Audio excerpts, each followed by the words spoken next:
Professor Kempa, our story tonight focused primarily on British Columbia, but what do we know about crime in retail outlets across Canada? Well, one thing we know is that overall shoplifting rates don't change very much from year to year or even decade to decade. Now, obviously, not all of these incidents are reported, but we also know from industry statistics that the total amount, the dollar value of loss has been going up, and the total amount of violence in these types of robberies has been increasing. So that tells us that the nature of shoplifting, the nature of theft in the retail workplace is changing.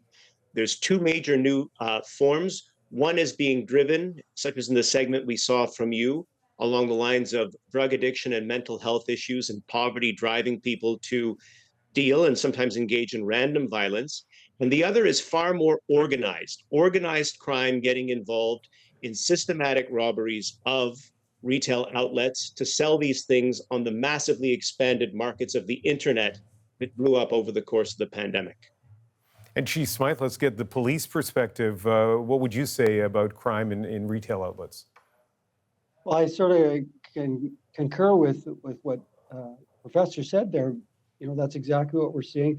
Of course, your segment kind of focused in on people with addiction and people in crisis, but we are seeing an awful lot of what I would call more sophisticated and organized shoplifting as well.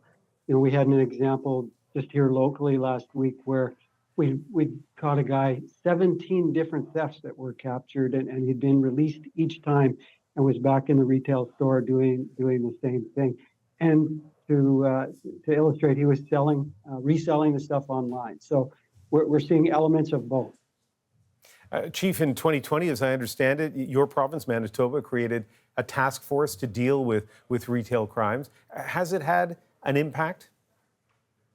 I think it has in some sectors. So one of the issues we were dealing with back then was prolific stealing that was going on in our liquor stores. And, we had worked with the retailer there. They actually changed the way they sell their retail model, where people are actually providing their ID coming into the store. It all almost eliminated theft completely. But I also recognize that not every retailer can take an approach like that. So trying to deal or partner with the Retail Council of Canada to try some different initiatives. And, I see agencies across the country trying to do some real targeted enforcement along with some public awareness. Okay, I'll come back to that. We have, a big question here for both of you and not a lot of time. But Professor Kempa, I think one of the frustrating things for retailers, certainly in my experience, is hearing there is no short-term solution. There is no medium-term solution. They're saying, look, we're concerned about the violence in our stores. So from a criminologist's perspective, give me an example or two of what should change that could reduce this problem. Well, I think the biggest challenge is, of course, businesses have a responsibility to ensure the safety of their workers.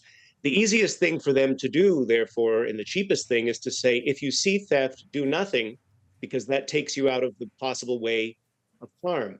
But then we're also creating an environment where there seems to be no repercussions and very little chance of being caught or punished or even really followed up with any type of authority.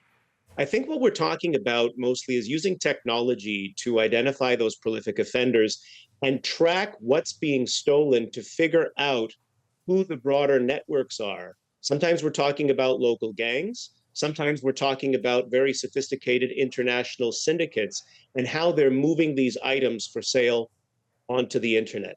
I think that's really where you need to go, because it's not just about catching one or two offenders red-handed or putting a couple of people in jail. It's really about trying to dry up those markets for illegal goods off of the internet.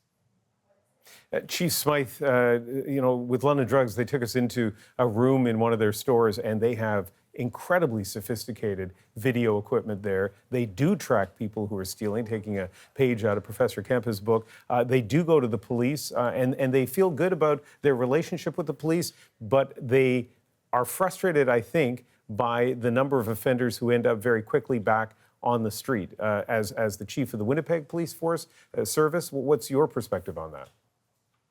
Well, we're certainly partnering with many of the retailers here locally. there is an element of what Professor Kempa is talking about there, but I think we need to actually come to the aid of the retailers as well. They're often the economic engine in many of our cities. They're looking for some assistance. I think our prosecutors do a pretty good job at diverting offenders when it's appropriate to do so. But in some instances, people really do need to be taken out of circulation so that they can't continue to harm a community, particularly when there's violence involved in some of these thefts. Well, we know there's a problem, and we know we need solutions, and maybe this conversation is helping us towards that.